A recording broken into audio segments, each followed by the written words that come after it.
Thomas was at the quayside of a small village. Fish were being loaded into his cars. The work took a long time. The fishermen were using old equipment, and Thomas was worried. "I'm going to be late for Henry at the docks. He won't like this. Please hurry up."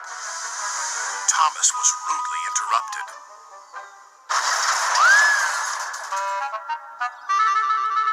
His driver and fireman laughed. "Phew," sniffed Thomas. "What a pong!" He was glad when they were speeding along the beautiful coastal run. Then they saw a man waving a red flag. "What's the matter now?" "High tides are damaging the track," reported the man. "I've marked the spot. We'll go and inspect," said the driver.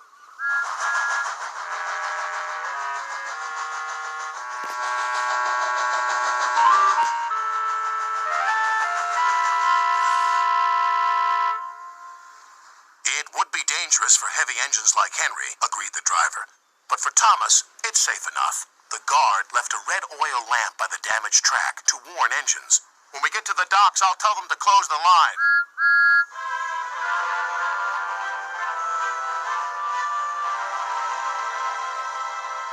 Henry was waiting for Thomas's cars.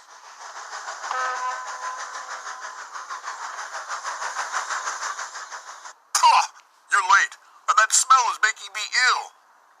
"It's the fish," replied Thomas, "and there's danger on the rails. That's why we're late." "Ha! You're the only danger on the rails, Thomas. Now stop wasting time and get your cars hitched to my train." Thomas's driver and fireman were in the yardmaster's office when they heard Henry's whistle. He was steaming out of the station with his long, heavy train called the Flying Kipper.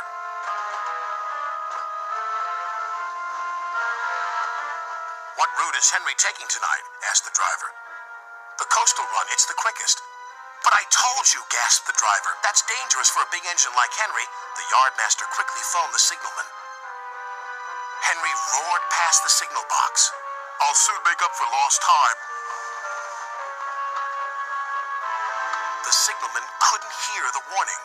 By the time he did, Henry was far away in a cloud of steam.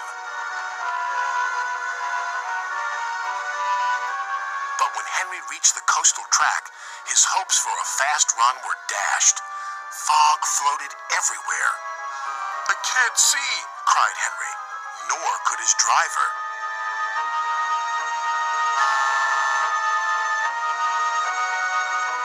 And when he could, it was too late.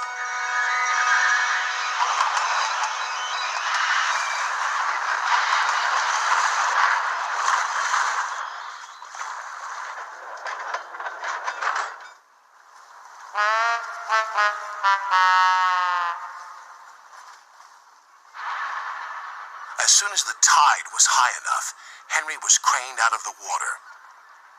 "Engines don't swim, Henry. You were meant to deliver fish, not swim with them. You should know that by now." "Yes, sir. I'm sorry, sir." When Henry arrived at the docks, Cranky the Crane looked down on him. My, Henry, I expect you'll have some fishy tales to tell. But take my advice. Have a long hose down first."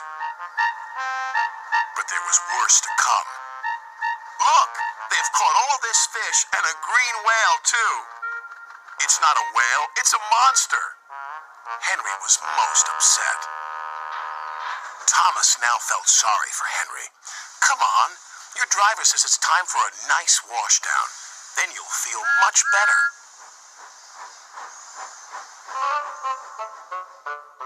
And Henry did. "I'm sorry I was rude to you, Thomas." "That's all right. But can you smell something?" "What?" "Fresh air." "Oh, yes," replied Henry happily.